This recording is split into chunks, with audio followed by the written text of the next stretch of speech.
What's up, everybody? Welcome back once again to Swanky Disc Reviews.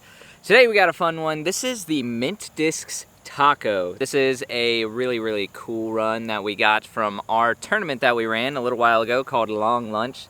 So we have this like bottom stamped taco lunch going on here.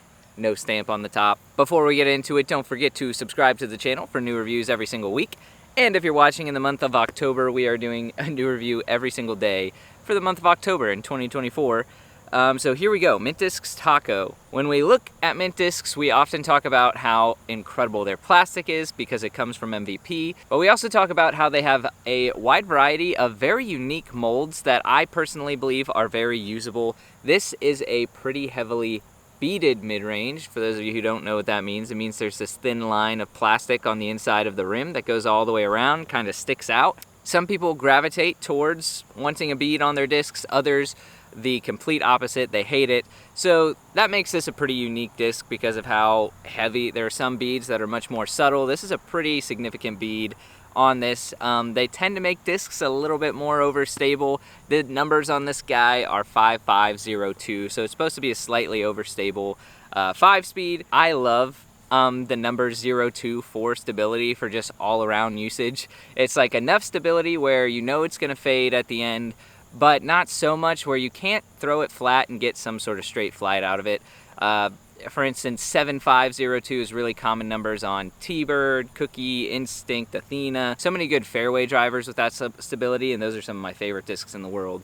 So I am excited to throw this. I am one of those people who don't love a bead, especially on mid-range. I don't think I have a single beaded disc in my bag, genuinely. Now that I switched to P2s from PA3s, I don't have a single beaded disc in my bag, so we're gonna try this. I'm gonna talk about the comfort and we'll look at the flight. So coming out of the hand, pleasantly surprised with the comfort. The bead, despite being fairly large, is not that noticeable, at least in my mind. I think the numbers are pretty much spot on. I would maybe give it like a 5502.5. The only other disc I have in my bag that is similar, actually the same flight numbers, is the Archive from Prodigy, the Isaac Robinson Archive, and I think the Isaac Robinson Archive flies a tiny bit less overstable than this.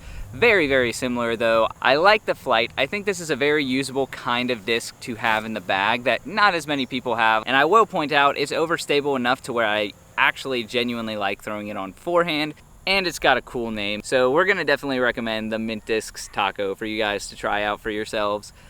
Super cool disc. Thank you guys so much for watching. We'll see you in the next one. Stay swanky.